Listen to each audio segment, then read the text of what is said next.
All right, let's do this. Clouds are looking pretty dark. Okay. So, this is Dolly. Yeah, she's smart. She's a sweetie. Lots of energy. Collie Lab. Shepherd mix. And she'll be joining us today. Alrighty, so this is the key element of recovery, number 5.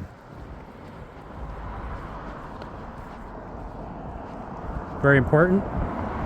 This is probably, you know what, they're all very important, and they're equally important. This one is called exposure, done the right way. Because you can do exposure wrong, of course. Come on, Dolly, let's go.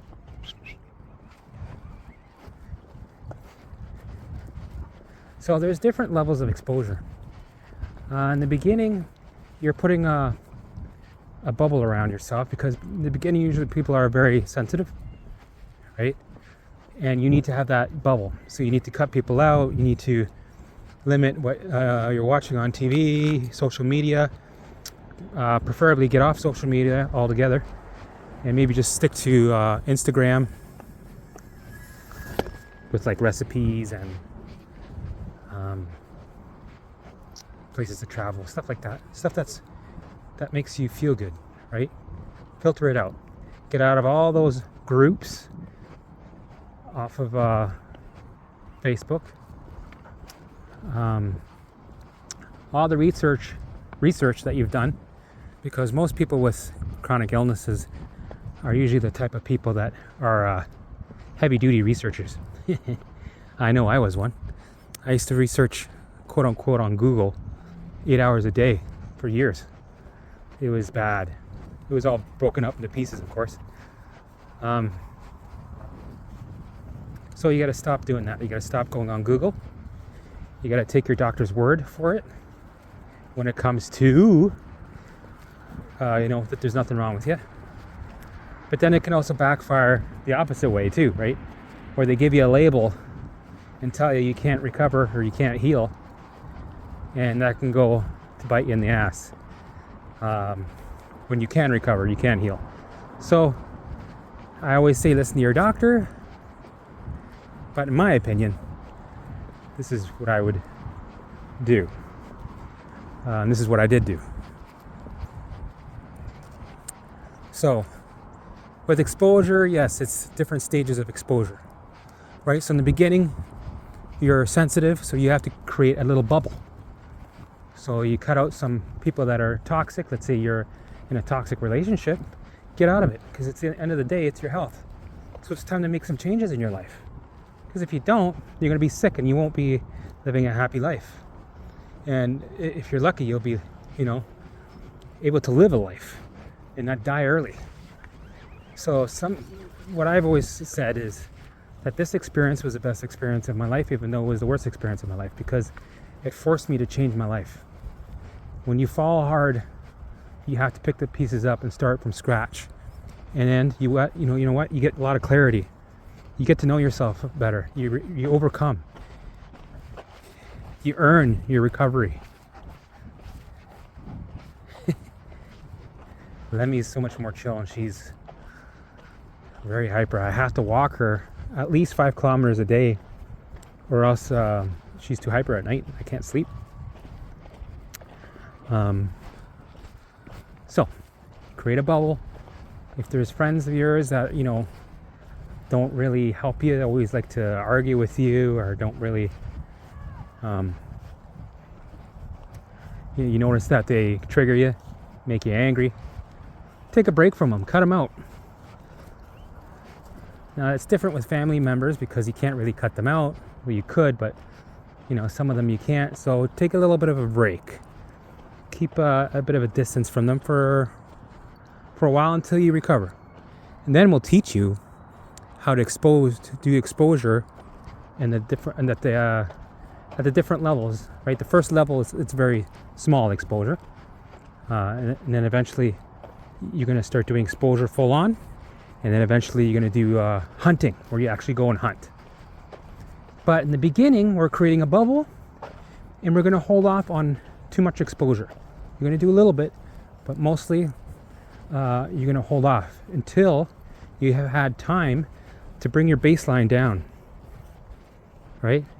So first, follow the other steps and do that for a few months, and then you're the only one that can tell if you're ready to do more exposure.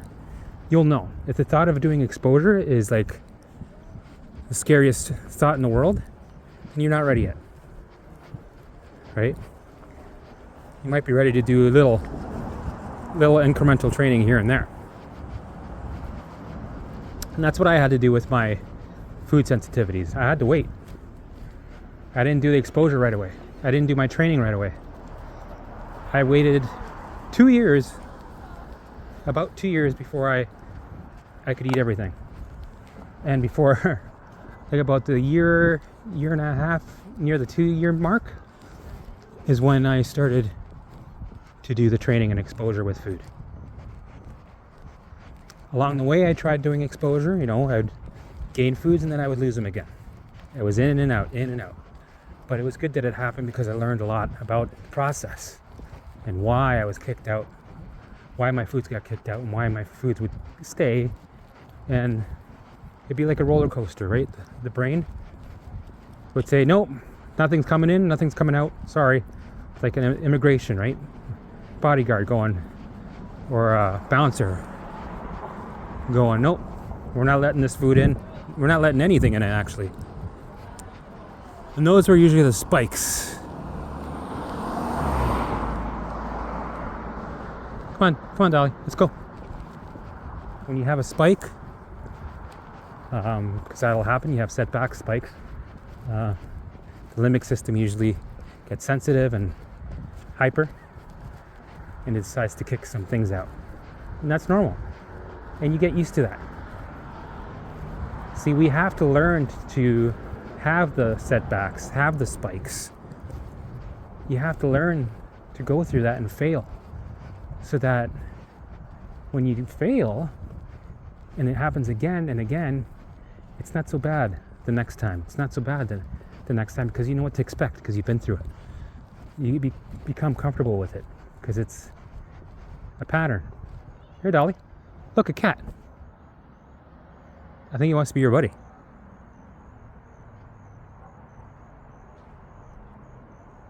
Come on, Dolly, come on. All right.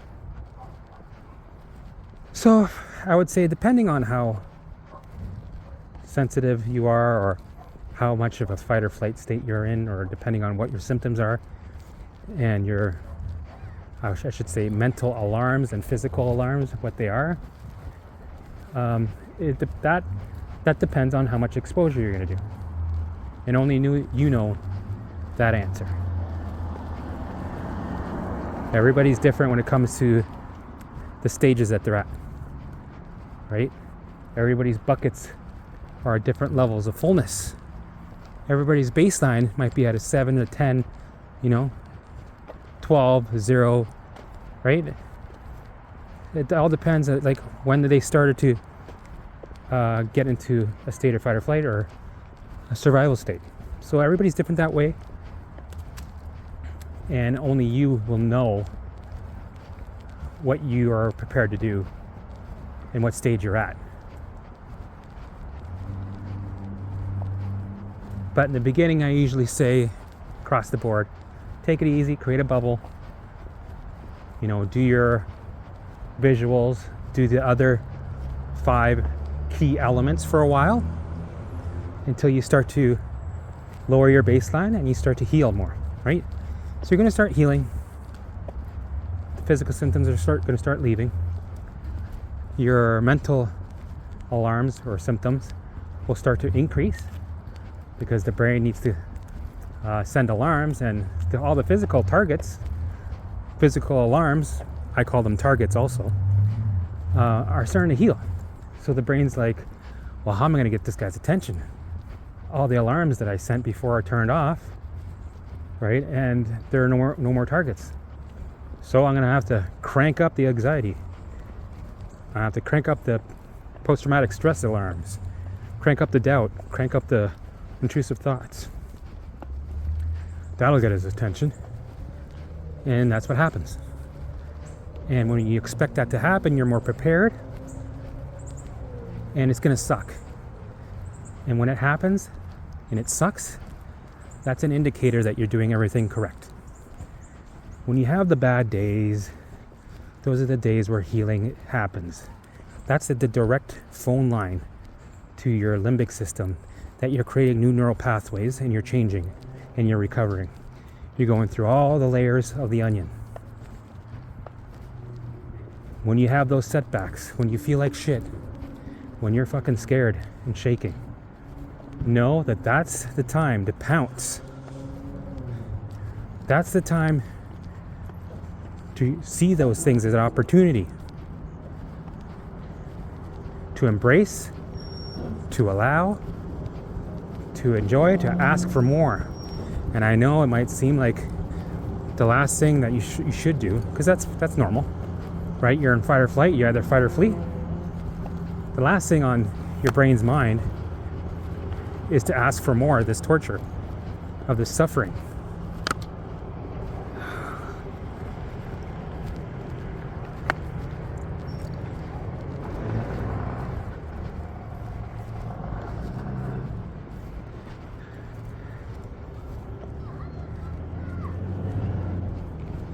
But that's what you have to do.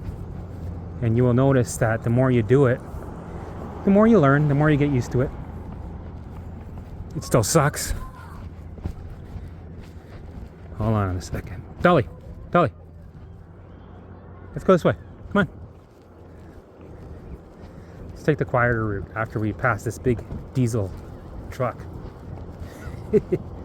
Seems like every corner I take, there's something loud in the way. So we walk towards it and we embrace it for this video. Dolly.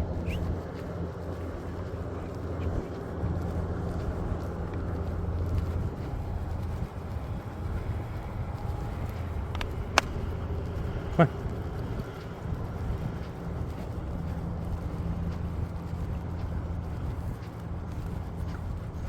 So here's the thing with exposure. Eventually, Dolly.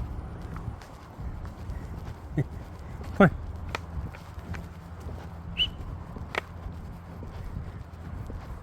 With exposure, you have to remember it's gonna suck. You're gonna be going through a war zone, and you're purposely going towards what makes you feel uncomfortable.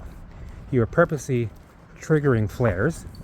You're purposely eating things that you're sensitive to, going towards things that give you pain, triggers, fears, whatever the symptom, pain or mental alarm that is, you want to trigger it on purpose, right? That's your exposure. And when you do the exposure, you don't want to white knuckle, you don't want to figure it out, you don't want to fix it, and you don't want to survive through it. Because when you do those things, when you try to survive through an exposure, it tells the brain that you're surviving through what? Danger. So if you're sending a message of danger, it will keep the alarm on, so the symptom keeps going. Does that make sense? When you try to get rid of something, the brain sees that and goes, oh, so the alarm that I sent to that perceived danger must be correct. So that program that I'm sending must be correct. Okay, I'll keep that alarm on. Right? So you have to, this takes time, because in the beginning, you're going to fail. You're going to avoid. You're going to try it, and you're going to take 10 steps back. And you're going to go backwards in your recovery. It's going to feel like it, but you're actually not. You're learning, you're gaining leverage. So, oh yeah, some more trucks. How loud can you go?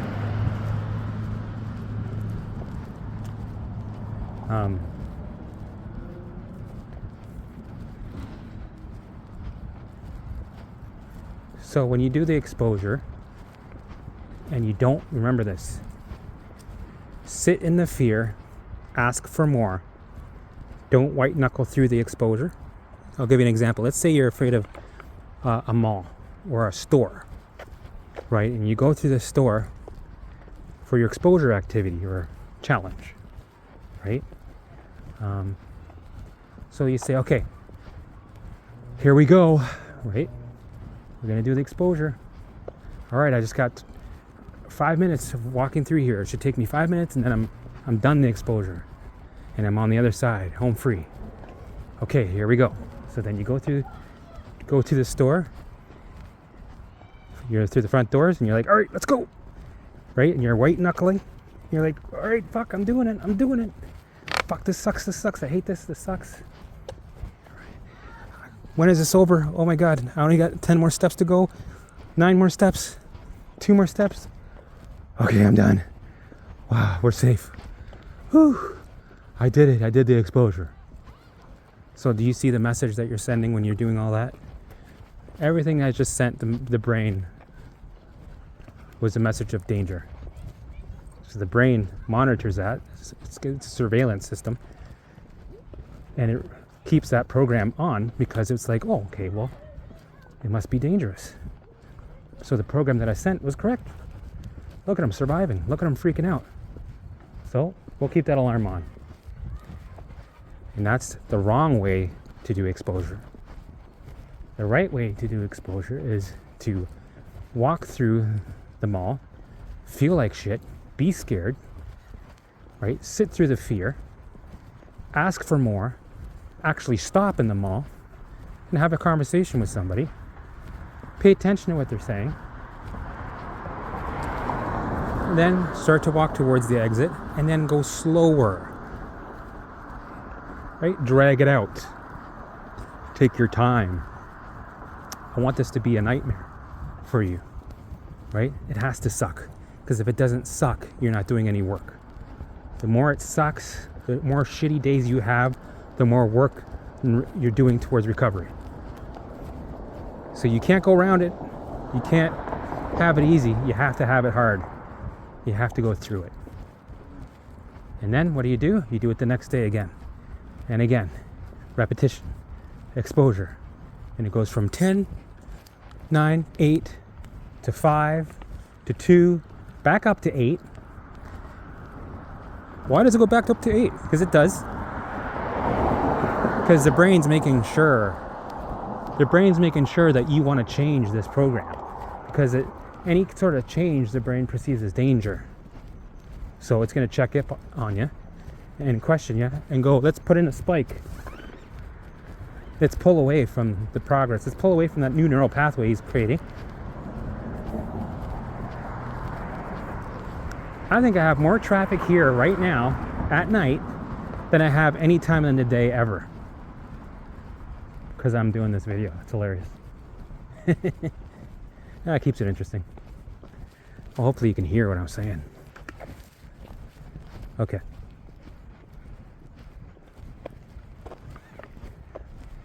So where was I? Exposure. Right.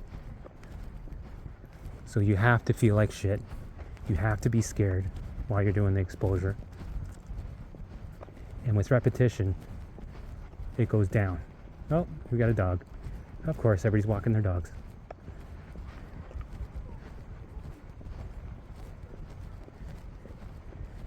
And it's going to go from a 5, 3, 2 back up to an 8.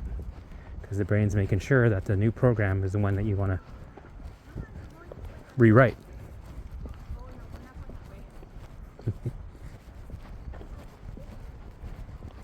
Come on, Dolly, let's go. Come on, Dolly, let's go. Dolly. So yeah, you're creating a new neural pathway, right? And you're keep using it, repetition, right? That's how you build new neural pathways. and the old one starts to dissolve. That's how you rewire the brain. And you do that through all the layers of the onion, your brain, all the layers. You take out all the old wires, create new wires, right? New highways, and the brain uses both of them at the same time, then uses one more often, depends on how focused you are and which one you use, because it's your choice.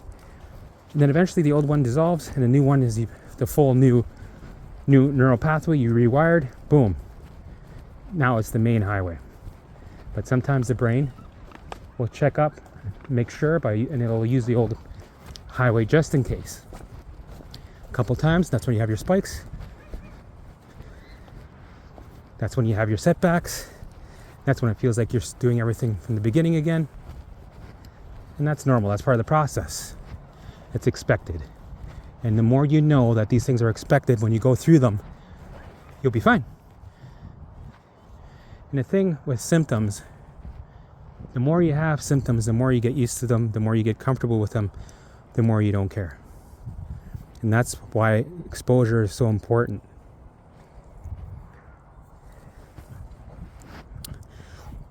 So for example, with food sensitivities, I took 2 years to wait for my baseline to calm down a bit until I started to do my training again. Because the thing is, if I did it too early without bringing my baseline down, Dolly, let's get rid of this here. I'll give you an example of some of my symptoms. I had 2 safe foods that I had. I could not go outside of my 2 safe foods. I was able to eat all the foods before, like anybody else, right? And then just like a switch, within a couple of days, I was reacting to 99% of the foods I was eating. Because the brain was like, nope, we're not doing this. We're not allowing foods in. We're not taking any chances. We got to keep them alive. I'm not sure what's going on, but we're putting up these alarms. So I had food sensitivities to everything. Everything was an allergy. Everything was a problem. Dolly, wait. Dolly, wait.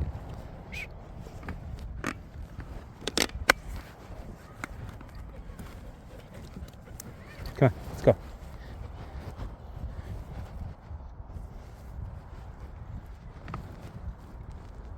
So, after that period of time that I waited for my baseline to come down, by following the other steps, the other keys, every day, I did not miss a day. This is where you have to really buckle down and take it serious, right? I had a calendar, I wrote everything down every day, and I scheduled out my week. And I did not miss a day, no matter what. I never missed a day.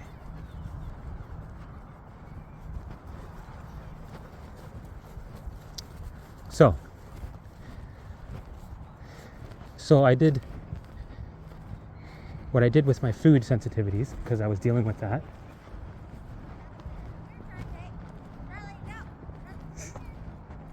Come on.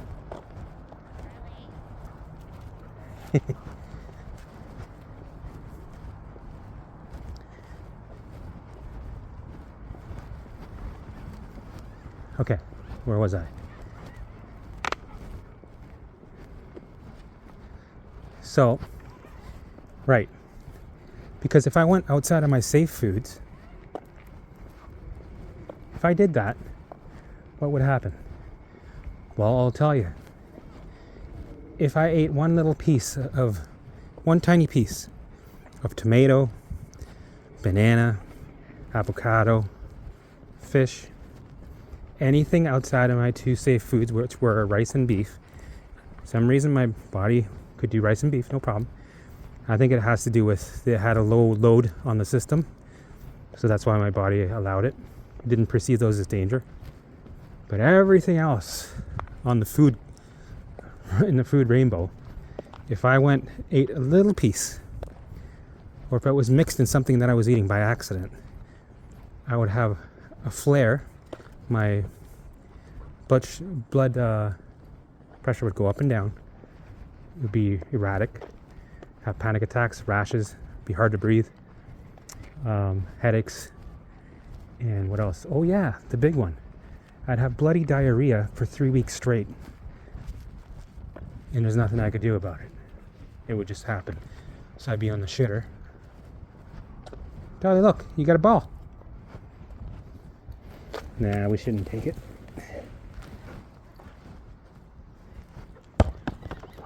You can play with it a little bit. Let's go. Come on. Let's go this way. Dolly.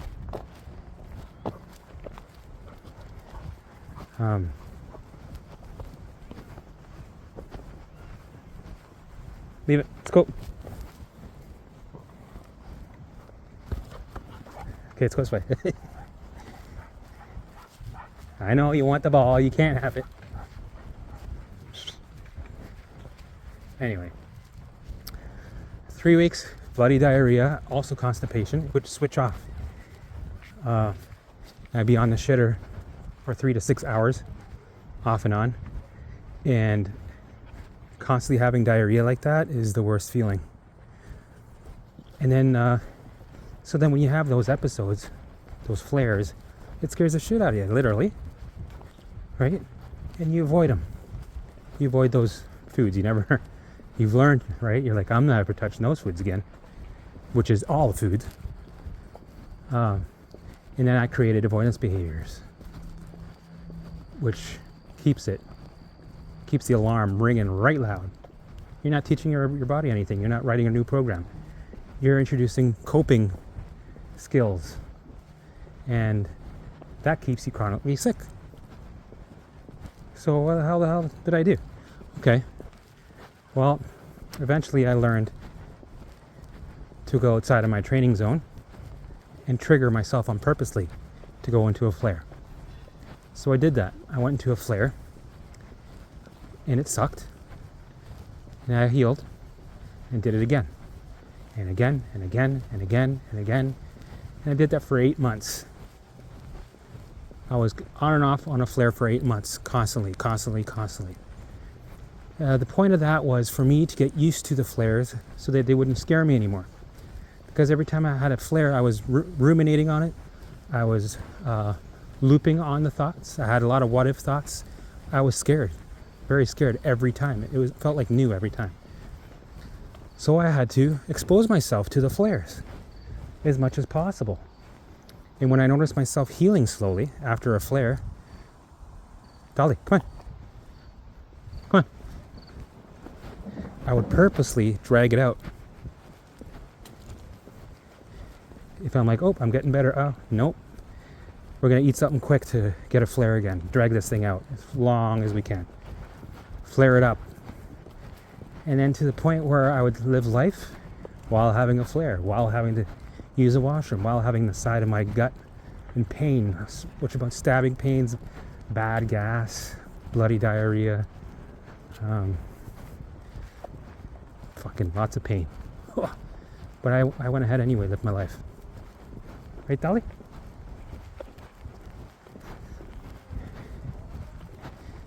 And I just repeated that process over and over again. And when you do that, that exposure, it's funny, those guys are talking extra loud because I'm making this video. It's hilarious. So I kept doing that and I started gaining leverage because I was living life while in a flare over and over again. And my symptoms, when I had them, I actually found comfort in them because I knew what to expect. I knew what would pan out, right? And I'd be fine. Sure, I was in pain. Sure, I was in a flare. But what used to be horrible was my new fine. You know, Lemmy's so much easier to walk than you. Do you know that?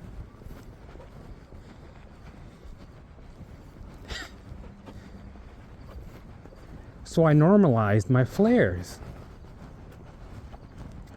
And I would drag them out as long as I could. So that I did that for 8 months until I started to not notice them because I was indifferent to the flares. Yep, the fall's coming. They're going down south. The geese, or the goose, the geese, or the Canada, whatever. You're going down south. Anyway, so then I was indifferent to the flares. To me, it was no different from a Tuesday to a Saturday to any other day. I was just living life. It became a routine. And then eventually, my limbic system, my brain, didn't see them as dangerous anymore.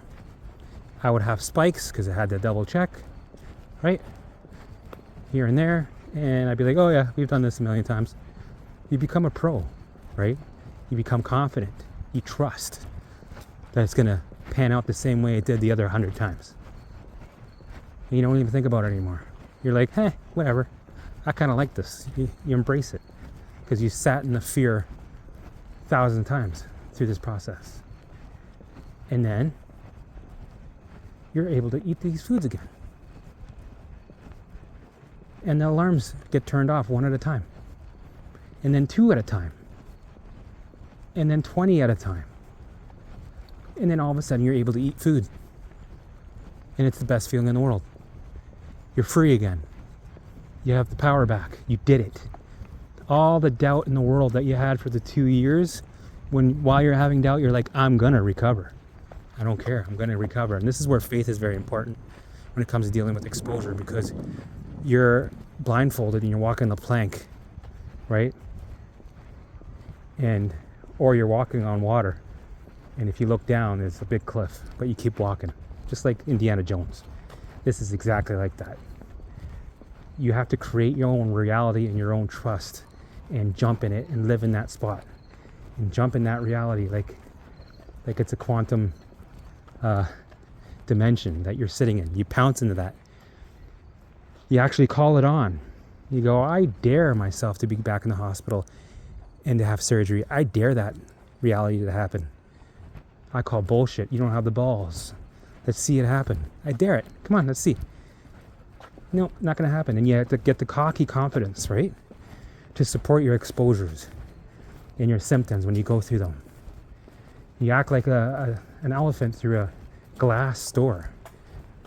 Like a Neanderthal in a glass store. Like a Tasmanian devil.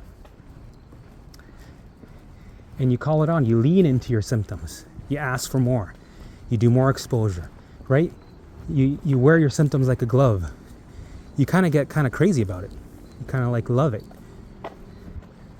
What do you call those people that like to hit themselves or get hit, whatever, and they like the pain? It's kind of like that. You learn to be one of those types of people with your symptoms, because when you do that, you learn, you gain so much leverage that it doesn't bother you anymore. And that's when recovery happens.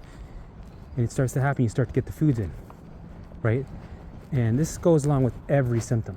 And I'm going to make separate videos about this, how to heal from many other illnesses, symptoms, whatever. You put them in the comments and I'll help you. But I have to lay out these 5 key elements to recovery, so you can always resort back to these. And then we'll go into detail with other things like colitis or IBS or Lyme disease or chronic fatigue or whatever, mold, right? Because the fix is the same across the board. It's all the same. The symptom is irrelevant. How it started is irrelevant. It's the fix is the same across the board. Doesn't matter what you're going through. It's irrelevant. And doesn't that make it so much easier? It's beautiful. Dolly, come on. Let's go. Sometimes people drive like crazy. All right. So then I could eat my foods again. And the cool thing about recovery is that it happens when you don't expect it. You don't realize you're recovered. You're just recovered. It happens as a consequence. It's people, they try to live their life after they're recovered. That's what they say all the time. You know what, I'll do that. Once I'm recovered, I'll do that for sure. Well, recovery will never come. You have to live life first, fully. And recovery will come as a consequence, and you won't even know it's there. And then one day you're going to be like, wait a minute. That one thing isn't happening anymore. Holy fuck. When was the last time that thing happened? I think it's been like 6 months. Right? You totally forgot about recovery. It's there. It just kind of just hung around and boom, you're there. Your baseline is lower. Keep going deeper and deeper and deeper. Right? I'm at the stage right now where I'm fully recovered, but I don't want to be fully recovered. No. I want to be fully restored. I don't want to be at 0. I came from 10 down to 0. I want to be minus 20. And if I had a meter to tell where my baseline is, I bet you it's at minus 5. That's my guesstimate. I would say minus 5. Because I never get sick. All my symptoms are gone. Because if you just recover, you're underneath the surface, you know? It just takes one spike or one stressful event and boom, you manifest symptoms again. Why not empty the bucket fully? Why not bring your baseline down right to 0? So if it goes up to 10, you can go right back to 0 quickly.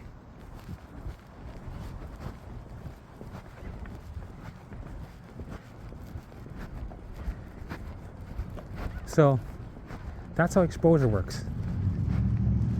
Here we go, another loud truck. It's probably coming this way. Gotta be. Yep. Wonder how dark this video is gonna be.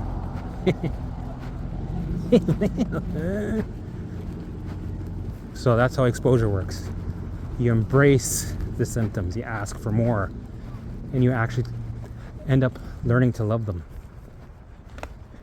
You run towards them. You gain leverage. You get indifferent to them. And then, when you don't care, you live your life while you have them, they turn off one by one. They go away. And that's how it works. So, with other examples, I'll do more videos about, different illnesses or different symptoms you want to recalibrate. I will use all 5 key elements to describe what we're doing, right? And I'll use usually the short versions, right? So if people don't understand, well, what does he mean by alarm? Running towards your alarm. What does he mean by elevate? I'll just go refer to the 5 key elements and then come back to this video. Allow the alarms to ring. That's the last one. And this one I'll just call exposure. Come on, Dolly. So, that's the gist of it. It's not all of it. I'm sure I'm missing a few things, but I'll add them in later. So you got a lot on your plate to review. Write it down. And if you have any questions, ask away. I'll create more videos about it. All right. See you next time. Probably the next video is in a couple days.